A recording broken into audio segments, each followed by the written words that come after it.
Everything you're about to hear is for education and entertainment purposes only. Whilst we are licensed, we're not aware of your personal financial circumstances. Any advice is general advice. Equity Mates operates under Australian Financial Services Licence 540697.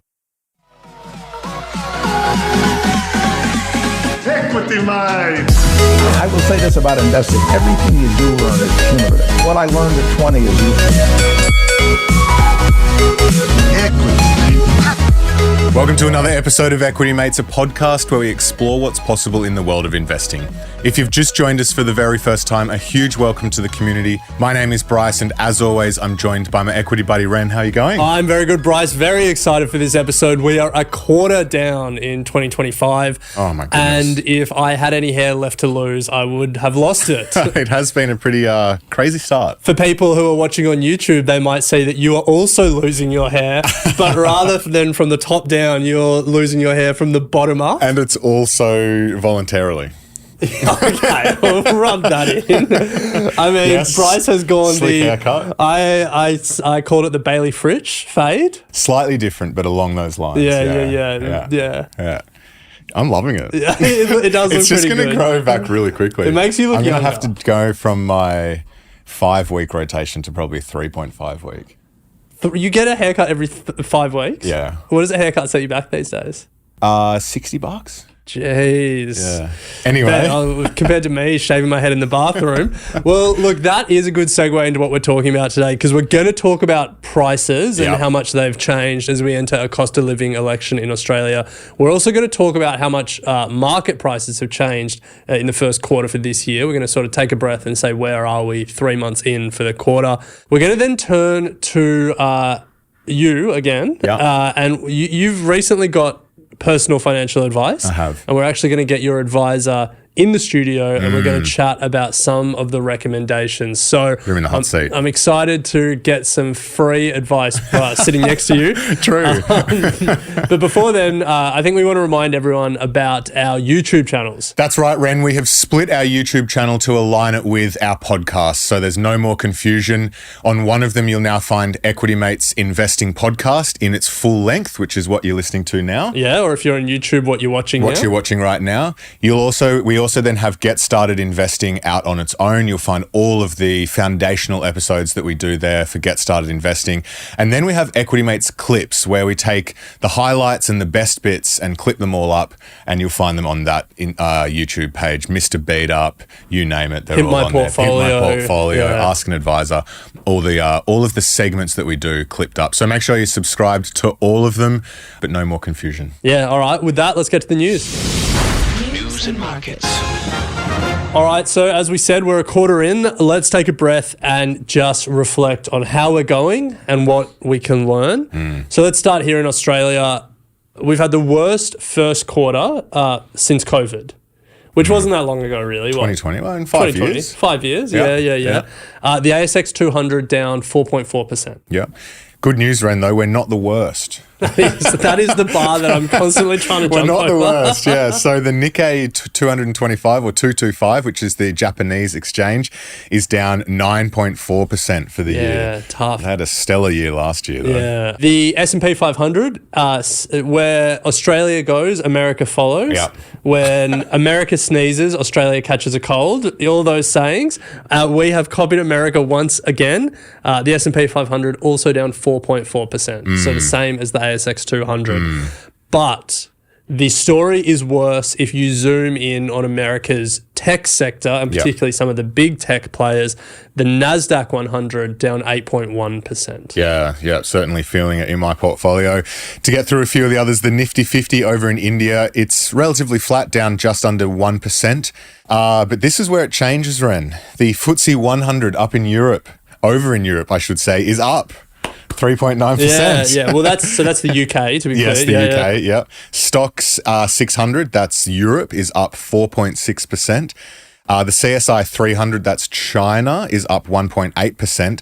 But the star performer for the last quarter is the Hang Seng, is up 17.8%. That's in Hong Kong. Yeah, and so you'll find a lot of the high-flying Chinese tech companies will be listed in Hong Kong, not in mainland China. So they're in the Hang Seng, not in the CSI 300. Yeah. So So let's take a breath. That's a quick whip around the world. The traditionally slow-growing, boring laggards of the stock market world, the UK, mainland Europe, no one wanted to be there. They're doing well. China, which since Evergrande started collapsing a few years ago, has been in this slow-moving property crisis, which has bled into a consumer confidence crisis and a full-blown economic crisis.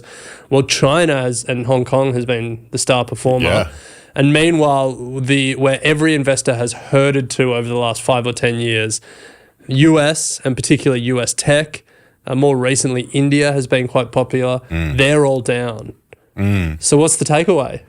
The takeaway is to be globally diversified. Yes. Yeah. So I think you'd be finding if you had gone all in on US tech, you'd certainly be feeling it. But if you'd taken that traditional core approach of being diversified across geographies at low cost, you would certainly be happy with your decision to do that. And the great news is with ETFs these days, you can be globally diversified from whatever country you're investing in. And there are all world ETFs. In Australia, you have DHHF, VDAL, VDHG, some of the more popular tickers, and they give you global diversification. The way that Bryce and I approach it is we like getting region-specific ETFs. So we have a Europe ETF and an Asia ETF and a US ETF, which allows us to keep our weightings even, which is a drag when the US is just ripping and you just want to be overweight the US. But in a time like this, when the US is falling and Europe's doing well and Asia is doing better, then that equal weighting approach has worked well for us in our core. But it's not only geographies, Ren, that are performing differently at the moment. We're also seeing asset classes a little bit, performing differently as well. Bitcoin, it's suffering a bit at the moment. Yeah. Down 11%, 11.5% for the quarter. This whole, we're going to be banging through 125,000 USD. We still might. I'm not saying it, but yeah, Bitcoin down. On the other side, though, gold continues to rip. It's up 15, just shy of 16% for the quarter in AUD. So be globally diversified and be diversified across asset classes. The good news is it's never been easier to do both. But Bryce, let's get to the other big news story that's dominating headlines in Australia, and that is the Australian election. The starter's gun has been fired. We're in a shadow election really since the start of the year. No one knew when it was happening. We now know the 3rd of May, magic round for the rugby league. So if you're going up to Queensland, make sure you vote. We're on a bucks as well. We need to vote. Yes, we are on a bucks, and it's also my sister's 30th. Oh, wow. Big weekend. Yeah. But look, I think it's clear it's going to be a cost of living election. Yeah. I think everything is really focused on that. You know, Dutton has come out and said he's going to break up the supermarkets. Yeah. Albanese, in the first weekend of the campaign, his first announcement was a price gouging commission. Yeah. And he told supermarkets to stop taking the piss. Yeah, which I thought was, I liked Cole's response, which was, guys, you've had that many royal commissions into us. Go and sort the structural issues here. Energy prices. Yeah. Come on. Yeah. The ACCC said there was no systematic price gouging, and then we're going to have a price gouging commission. Exactly. God. But the reason that supermarkets are such a salient issue and the reason that it's going to be a cost of living election is because we're all feeling the increase in prices. Yes. And we've got some data that looks at price changes over the last 3 years. Yeah. Because, you know, while we measure inflation year on year, 3% this year, 7% at its peak, inflation is a cumulative thing. Yes. Prices rarely go back down. No. And some of these price changes are pretty wild. Yeah, well, we've got, let's start with the top 5 biggest price changes in the last 3 years in the categories. So international holiday travel and accommodation is up 44.5% in the last 3 years.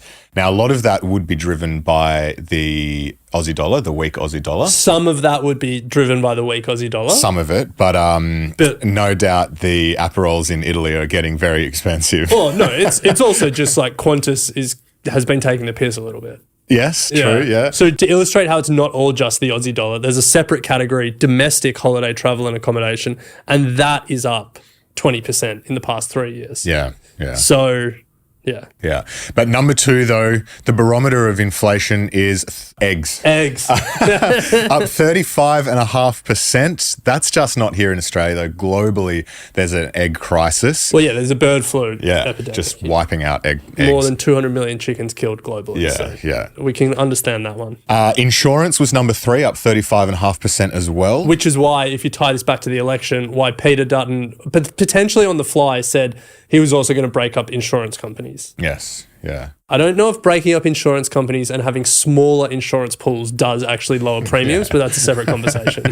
Number 4 is oils and fats. So a lot of the inputs that go into our food, that's up 34.7%. And if anyone's seen the price of olive oil in the shops, that's probably all captured in that number. And remaining in the 30s is gas and other household fuels, 31.1%. So that's the top 5, all price rises of over 30% in the past 3 years. Some other notable ones, tobacco, that's hitting you hard. No, couldn't care less. 27.5%. Obviously, a lot of that is the tobacco excise. Yeah. And the story running around at the moment is that the tobacco excise has gone up so quickly and by so much that the black market for cigarettes is really starting to thrive again. Yeah. Bread up 24.5%. Cakes and biscuits up 21.8%. And then we get to one of the biggest costs of the election. It's not top of the charts, but it's certainly top of mind. New dwelling purchases by owner-occupiers up 20.5%. Yeah, that's where it hits. It's good to zoom out and see what, you can somehow think that 2.5% here and there doesn't really add up, but it certainly does. I wanted to have a look at the flip side though, Ren. I was going to do the same. Hit me. What categories have actually fallen in price? And there are a few. So footwear for women is down 1%. Okay. Automotive fuel down 1.1%. Household textiles down 1.9%. And then meat, so lamb and goat, beef and veal, all down over 2%. That's surprising. Same, yeah. I am surprised with that.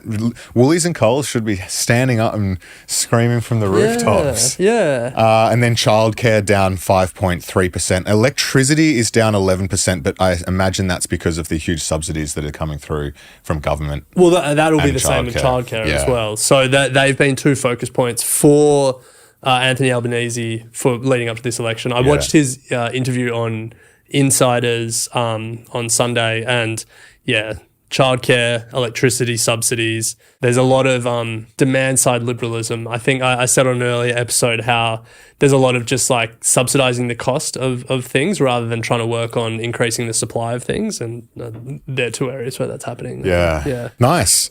So we're going to keep an eye on, I guess we would imagine there's going to be more cost of living policies come out over the next few weeks or announcements. There's already been some, but certainly keep an eye on what's coming in the election campaign. Yeah, I think the best place to keep up to date with the news, particularly with your business or investor hat on, is our daily news email hitting your inbox at 6 a.m. every morning, a dot point summary of the news and the headlines you need to know from around the world. To sign up to that, head to the link in the YouTube description or the podcast show notes.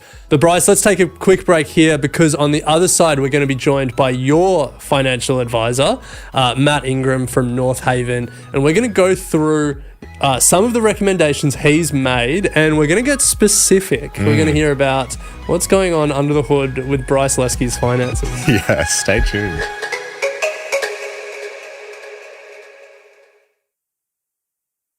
Welcome back to Equity Mates. Ren, you teased it before the break that we're going to go under the hood of some of my personal finances because I've gone through the process of getting personal financial advice. And it is my pleasure to welcome to Equity Mates for the very first time, Matt Ingram from Northhaven Financial Management. Matt, welcome. Yeah, thank you. Thanks so much for having me. Now, Matt, when you started giving Bryce advice, did he tell you that part of the job was to come on the podcast? No, not at all. This has been sprung on you after you were already working with him? Yeah, I actually kind of always imagined, there'd be a decent window of time where it's time to prepare and everything. Yeah, I spoke to Bryce, I think last Thursday or Friday. He's like, hey, come on Tuesday. Yeah. So I'm like, cool, let's do it. Yeah. Nice. Yeah. Well, no, we're excited about this because I haven't gone through the process of getting personal advice. Bryce gets to be the guinea pig and we get to hear how it has all gone. So I guess, where do you want to start? Well, I think we should start firstly by saying that Matt is now officially part of the Equity Mates referral or advice program. We have been inundated with requests from you guys, the Equity Mates community, to be put in touch with financial advisors. And so after having gone through the process with Matt, you are now part of that. So if you do go to equitymates.com/advice and fill in the form and get put in touch with Matt, this is why, because he's now part of that sort of trusted network. So to sort of put some context to that, Matt, who are the type of clients that you're looking after at Northhaven? Yeah, so I'll start with Northhaven more broadly. So we've been around for 30 odd years now, and we have 5 advisors there. 4 of us own the business, and then we've recently brought on another advisor. The more senior advisors typically work in the high net worth space. And then we've got an advisor there who deals with, big life transitions, things like divorce. And then me, I work with the wealth accumulators. So typically people in there anywhere from their late 20s through their 30s and 40s, really in that wealth building stage. So that's who I specialize in, and mostly my clients. That being said, I have a client who just turned 91. Oh, wow. So both ends. And so, it's very different, a lot of variety working with older clients and younger clients, but we take that whole life approach, and that's what we're built on. Any client that comes to us, we have someone that can help. So I guess to put some context to my experience, I went to Matt and with Harriet. So we went through this together, and the first thing you do is you have to put down your big lofty goals. Okay. So I said to Matt, we want to have the mortgage paid off by mid-40s. Yes, that was one of them. Bryce gave me 17. No way. So, did I? Was it 17? I counted yesterday. So hang on, one of them was a dog, and that was Harriet. Yeah, we took that one off. Yeah, okay. Well, sure you can do that now, yeah. I broke Harriet's heart a little bit. When Bryce gave me the little down, though, he said, hey, don't worry about the dog. So I said, all right, we'll leave that out for now. If we keep that comment in the podcast, Bryce is going to get in trouble. So. I think I've told Harriet. She's aware. Yeah, she's aware.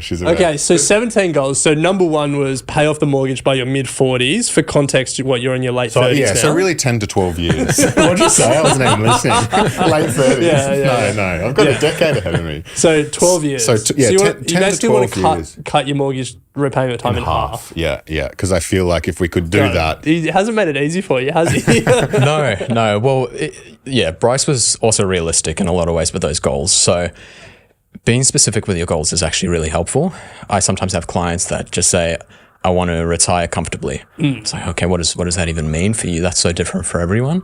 Bryce had short-term, medium, and long-term goals. He's very organised. Yeah, but it was really helpful because as I put together a strategy, I could say we can achieve this goal. This is realistic.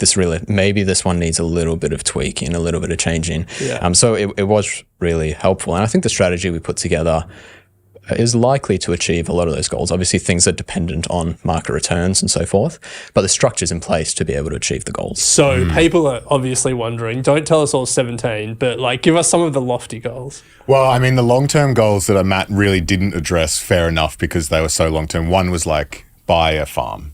Or be in a position where I could buy a rural property. Yeah, okay. Those sort of longer-term, just nice this would be the ultimate scenario. Yeah. But the midterm ones were be able to be in a position to put kids through private school if we wanted to do that. Be in a position where we don't have a mortgage. But also sort of more opaque ones where it's not have all of our wealth tied up in our property. How can we ensure that we have free cash flow from investments that are meaningful from other asset classes? So sort of those things that didn't have numbers to them, but were more in 10, 15 years, how do we want the life set up to be? Okay. A lot of things that we talk about on the show. So Matt, that was the big lofty goals that Bryce had. Buy a farm. Which he said no timing on. So I've got When you're that 91-year-old client. Yeah, exactly. Yeah, I'm happy with that. The focus was really the focus was the mortgage, and I went in very specific as well, having learned all that stuff about debt recycling and tax. So it was tell me how we need to do this. Yeah. What's your process from there? How have you worked with Bryce and Harriet since then? Yeah, so with Bryce and Harriet, we just had that initial meeting. So we always do that free of obligation, free of cost, just so people have a chance to meet me or any of our advisors and make sure we're a fit. From there, Bryce basically said, hey, we're we're happy to go ahead with you. It took a bit of time. I think you'd been seeing some other advisors or just sort of trying things out. We came back, said, yep, let's go ahead. So from there, we kicked into the data collection mode. So getting a really good idea of what things look like for you currently and the current strategy. And we modeled that all out to say, you know, under these assumptions, if you keep doing what you're doing, this is what it's going to look like. But then there was a lot of back and forth for a good few weeks there about, hey, Bryce, this is what I'm thinking and this is why. And Bryce coming back and saying, yeah, sounds good. Or, you know, why are you doing it this way or that way? Or can we do it this way? And just a lot of dialogue, making sure he understood the strategy and was comfortable with that. That then all culminates in a strategy meeting where we ran through the strategy and then formalize it in a statement of advice, which I think Bryce has mentioned before on the show, but a 51-page document. Nice. 58, wasn't it? Anyway, whatever. You know what? I'm going to trust Matt on this. But I think it was 51, but maybe I didn't include an appendix or something. Yeah. So Bryce is known for his diligent love of spreadsheets and tracking every cent. In terms of clients, and the difficulty of data collection, was Bryce the easiest client you've ever worked with? Yes, actually. It genuinely was. Bryce sent me his whole budget. It was like a full spreadsheet. They broke it down into, you know, where every dollar is going, all these different buckets, you know, definitely practicing what you preach from a budgeting perspective. That made it really easy for modeling cash flow. I meet with clients and I say, you know, okay, what are you spending? What are you saving? And they're just like, no, I don't know. Yeah. And it's like, all right, well, that's back to square one. Then we have to figure that out before we know what we can do. So Bryce one time told me that he doesn't have an inch of fat in his budget, that he didn't have anything that he could cut out. Do you agree? Now that you've looked at his numbers, I wasn't going to Matt to ask for budget advice. No, look, do you think that was a fair comment from him? Yeah, look, there's money that's allocated to like investing and saving, and you could argue that, you know, that could be changed, that's adjustable, but that's what Bryce was comfortable with and what he wanted to invest and save. And so, like I said, it was down to the dollar. Bryce didn't come to me for budgeting advice. I think my recommendation around your budgeting was you nailed it, keep it up. Or with a minor tweak, you know, using offset accounts more where you can. And you had restrictions around your bank and multiple offsets from memory. So that was a little bit challenging. Yeah, the reason why I had Bryce's budget was to model out cash flow. So, you know, with a reasonably sized mortgage, you know, cash flow is tight for anyone really. And so we basically had to figure out a way to, okay, years that you have a deficit in your cash flow, how do we turn that so it's positive? And we managed to get down from, you know, quite a few cash flow deficit years to cash flow positive years by structuring things a little bit differently. I think that was the biggest thing for me going through the initial process, was seeing this is what your life's going to look like if you don't do anything. Yeah. This is what your life is going to look like if you restructure things in a different way. Not to say that this is what your life's going to look like is going to be shit, but it's just like with a few tweaks, particularly around tax and how you're investing, like the compounding nature of it makes a significant difference. Yeah.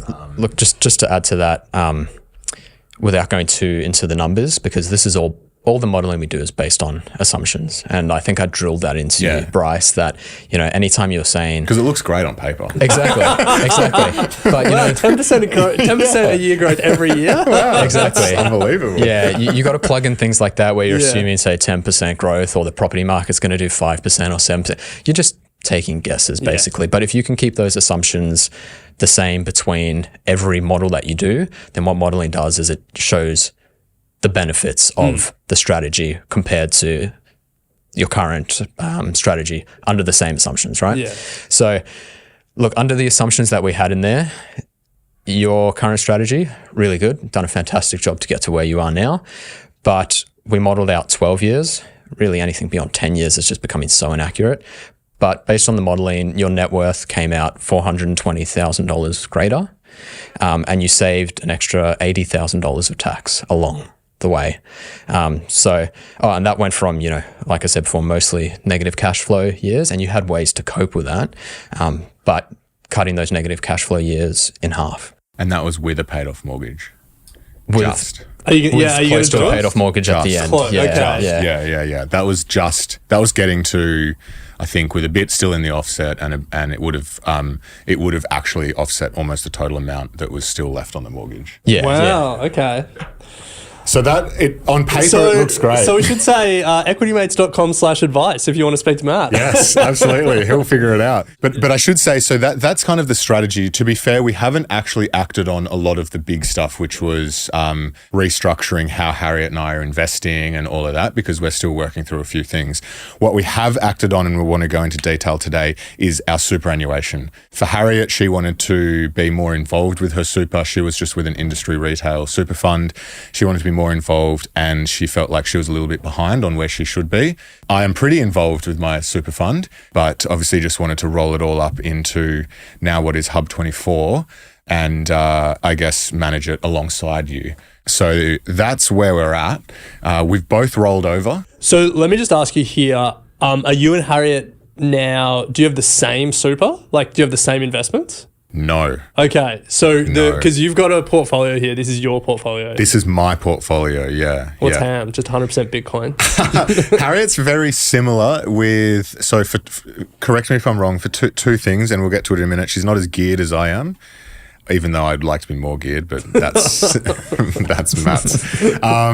She's not as geared as I am. And secondly, for some of the individual stocks, there are differences as well, so that as a household unit, we're diversified. Yeah. Is that fair? Yeah. So we take a few different approaches when we're investing for a couple at Northhaven. So for a lot of clients, we'll be fully active direct equities. Right, so Bryce, I know, has a lot of history with the index and is happy to hold the index as well. So we have an allocation there, but that's not common across all of our clients. Bryce certainly isn't the only one. It's very case by case, right? So our portfolios for our clients are fully bespoke. We get to know you, your risk tolerance, and the kinds of investments you like, and we build it around that. For clients that we have, fully direct or mostly direct and just some managed funds. If they're, say, a husband and a wife, or just a couple in general, basically all of those direct holdings are going to look different. And it's because we're looking at them as a household and we're trying to diversify as much as we can across the household. With Bryce and Harriet, there's commonalities. Some of they both got the index in there, both got similar managed funds, but the direct stuff is all different. All right, well, let's get into it. Don't hold us in suspense any longer. What's the portfolio? So let's start with portfolio construction from an asset class point of view. So we're currently at cash and fixed interest at 5%, property and infrastructure at 10%, and then growth at 85%.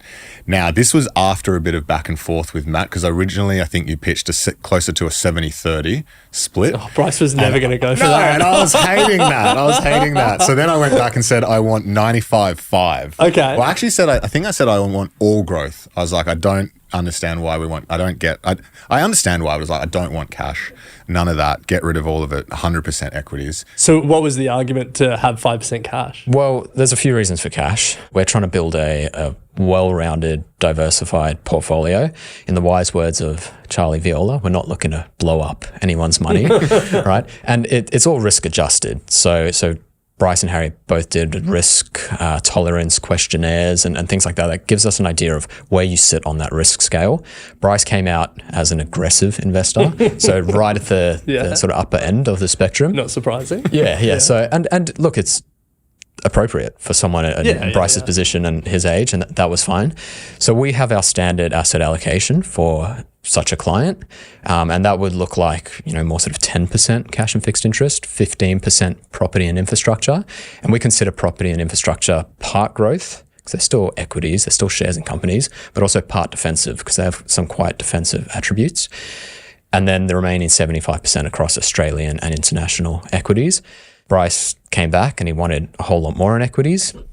We settled somewhere in the middle. The reason for having this 5% now to cash and fixed interest, firstly, you have to have some cash in these accounts because there's fees. Any super fund that you're with is going to keep a little bit in cash because they need to take their fees just like Hub 24 does. So there's a minimum amount of cash you have to have in there. But on top of that, we've added some exposure to bonds and other fixed income assets. The reason being they're good ammunition when you need it. It's easier to get out of a lot of these assets without tax liabilities. So if you see opportunities in equities, you have some ammunition that you can draw on to buy into the equity market. Also, just the negative correlation with equities. So it's a bit of a hedge, a bit of a protection against what equities do. That doesn't always work. 2022 was the worst year in history for bonds in a couple of 100 years. And equities had a pretty tough year as well. So sometimes they do move together, but that was quite unique with yield spiking and the impact that had on bonds. But generally, there's a negative correlation. So if equities are pulling back, then your bonds or your fixed income is hopefully holding things together for you. So I let Matt have his fun in the 5% fixed interest. So just to break it down, there's 5 positions within this part of the portfolio. Cash at 1.5%, and then everything else is about 1%. So we've got a Global X Treasury bond, a Metrics Direct Income Fund, an Australian Composite Bond ETF, and an investment grade corporate bond ETF. I have told Matt that his benchmark for the 12 months is DHHF. So across the whole portfolio. Across the whole portfolio. Okay, yeah. So for the end of 12 months. Not I don't think I've told you that GHHF? actually, but GHHF, we'll go the geared. Right, that's the challenge. So that's fixed. Then 10% is in property and infrastructure. So we've got the Vanguard Australian Property Securities ETF. We've got the Vanguard Global Infrastructure ETF, Transurban, Auckland International Airport, APA Group, and Region RE. The direct exposures there are all about 1%. The ETFs are between 3 and 3.5%, which gives us that 10. What was your thinking around this, Matt? Yeah, so look, property and infrastructure, like I said before, part growth, part defensive. So it's growth because they are shares in a company. Also part defensive just in the way they operate. So they're seen as a bit of a bond proxy. So in previous years, bonds have been a little bit out of favor with yields going higher. Property and infrastructure assets are valued in a similar way. So they've been a little bit out of favor. But as yields start coming down, we expect these to start picking up again. The reason why they are quite defensive is a number of reasons, often very high yields. So APA Group in your portfolio has a yield of about 7 to 8%. And it's generally pretty stable income. It's lower volatility due to these long contracts they have, often with government bodies. It's an inflation hedge. So Transurban, also in your portfolio, they own and operate toll roads. Most of us would have paid Transurban a few tolls. They have a lot of their revenue linked to inflation, so they can just keep bumping up their prices with inflation with a floor of 4% on some of their revenue. So regardless of what CPI does, they're just passing on all these inflationary costs. So very defensive in that sense, as well as these are essential services, right? So APA Group has gas pipelines all throughout Australia. Auckland International Airport is the largest travel hub in New Zealand. Transurban, toll roads. VAP has a large exposure to Goodman Group, so these big industrial sites and data centers. They are going to function well in any economic climate because they're essential services. So it's got that defensive aspect. So that's why that's in there. So with these particular shares, Transurban, Auckland International, and the like, how are you thinking about like holding times for them? Do you think about some of these like longer term bond proxy stocks the same as some of these ETFs and funds? Not necessarily. So these are all fairly opportunistic buys based on what the price has done recently. So as I said, they've been a bit out of favor with yields higher. We expect that to turn. We, perhaps would have been more flexible around the asset allocation in previous years, just given what they were doing when they were at highs and weren't looking as attractive. But now it might take a year, it might take 2 or 3 years to play out, but we think now's a good time to be in there. So it's more opportunistic. All right. So then the growth part of the portfolio, which is 85% of the portfolio. And this is where having had experience with a lot of the core index ETFs, I wasn't keen or didn't see the need to have everything in just direct stocks. So to break that down, Australian exposure is between 2. We've got the A200 and the Gear portfolio ETFs. US, we've got IVV and the geared GGUS. We've got Europe, VEU. Then we go into a bunch of managed funds. So we've got Munro's Global Growth and Hyperion's Australian Growth. On the small cap side, we've got Munro's Small and Mid Fund. And then for emerging markets, we've got Pengana Emerging Companies, Spheria Emerging Companies, and the Plato Global Alpha Fund. So that kind of makes up the core. Then we go into some thematic ETFs. We've got Semi, Hack, and Robo, all of which I think would be very well known amongst the Equity Mates community. We also have in there a Banks ETF. And I think that's it for ETFs. And then we go into a bunch of individual stocks. So we've got Gold, Newmont, we've got James Hardie, Google, Microsoft, Block, Lockheed Martin, Disney, Transmedics, Chipotle, and Costco. Now, I read it in kind of weighting order. So the most weighting is up in the index, with most of the individual stocks not going over 1.2 to 1.5% of the portfolio. I think just to put some context to how this is different to my original super portfolio, I didn't have any individual stocks in my original super portfolio. I just had a shitload of of American tech and gearing, which was doing well, as much as I could get because it was limited in Superhero. And I didn't have any of the managed funds. I know Ren was keen on some of those managed funds, so that was good to see. And I did have some of those thematics. I had Semi and things like Fang Plus and bits and pieces.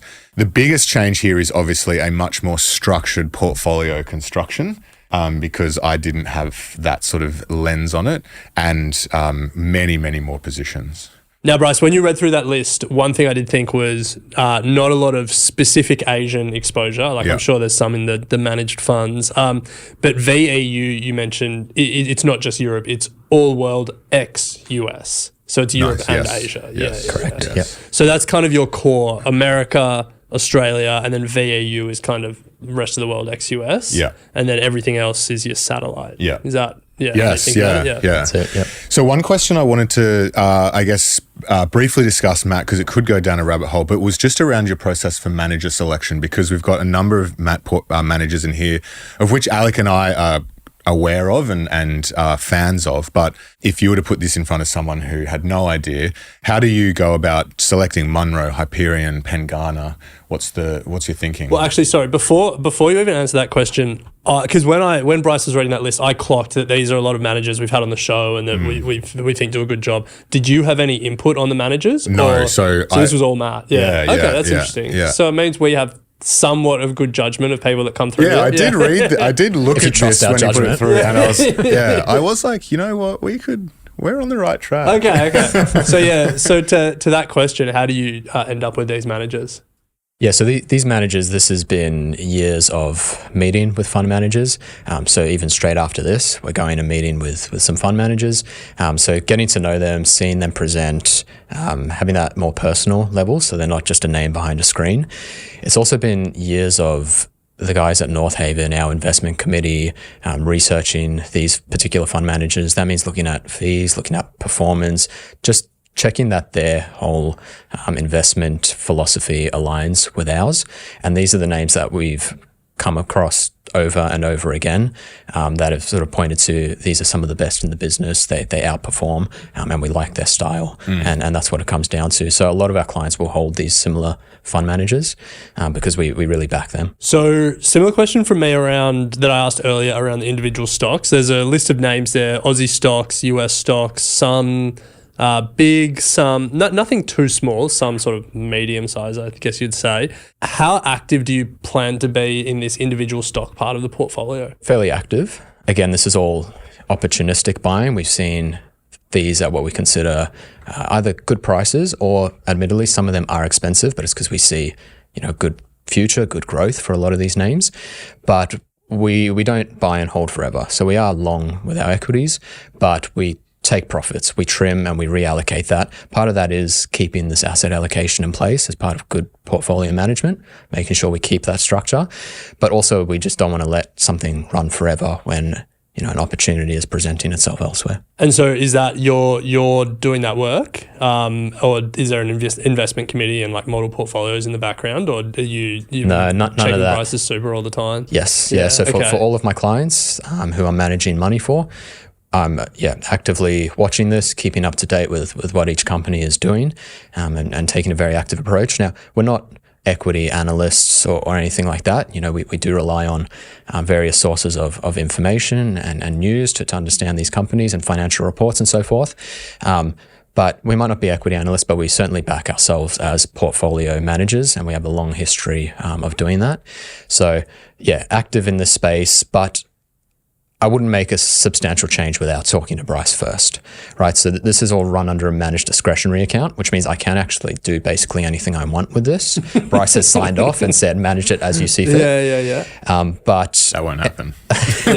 But Bryce can leave you at any time. So he can. He's not locked in forever. Yeah, when he wants to go elsewhere, he can. You better not, but he can. So, yeah, but any significant change, I would be on the phone with Bryce and say, this is what I'm thinking. This is why I'm thinking it. Should we make this change? What are your thoughts? Or do you see opportunities elsewhere? So he has a lot of input and flexibility around this as well. Yeah. Maybe don't ask him what he sees. I mean, James Hardy's a good example. When the news came out and the stock plunged 20%, Matt was on the phone. Don't panic. This is why, kind of thing. This is our thoughts. What do you want to do? Yeah. Kind of thing. So I think just to sort of close it out, the strategy going forward. Obviously, there's going to be regular contributions. We can't split it, or we won't be splitting it amongst every single position in the portfolio every time the money goes in. So we'll kind of weight it towards the core. Have a bit of cash on the side so that when opportunities come up for me on the show, or I want to be active, or if Matt and the team find that there's changes that need to be made, we'll have some dry powder on the side as well, and that it'll just be an ongoing process now. Yeah. Love it. Well, that was really interesting. I think it'll be interesting to keep tracking your journey. Matt, I think Alice and I will probably come and chat to you soon so we can have a similar conversation. But if you want to speak to Matt or any of our handpicked advisors here at Equity Mates, head to equitymates.com/advice, fill out the form, let us know a little bit about who you are, and we'll match you with an advisor that we think fits your circumstances and your needs. Or if you just want to speak to Matt and you want to skip most of the form, there's a drop down where you can choose Matt or anyone's name and we'll just put you in touch directly. But Matt, thank you for dealing with Bryce. I'm sure that wasn't easy. It's been a pleasure. Yeah, thank you for agreeing to come on the show and chat through it. Thank you so much. It's been great. Thanks, Matt. You have been listening to an Equity Mates Media production. In the spirit of reconciliation, Equity Mates Media acknowledges the traditional custodians of country throughout Australia and their connections to land, sea and community. We pay our respects to their elders past and present and extend that respect to all Aboriginal and Torres Strait Islander peoples today. This podcast is intended for education and entertainment purposes. Any advice is general advice only and has not taken into account your personal financial circumstances, needs, or objectives. Before acting on general advice, you should consider if it is relevant to your needs and read the relevant product disclosure statement. And if you're unsure, please speak to a financial professional. The hosts of this podcast and their guests may have positions in the companies mentioned. Equity Mates Media operates under an Australian Financial Services Licence 540697.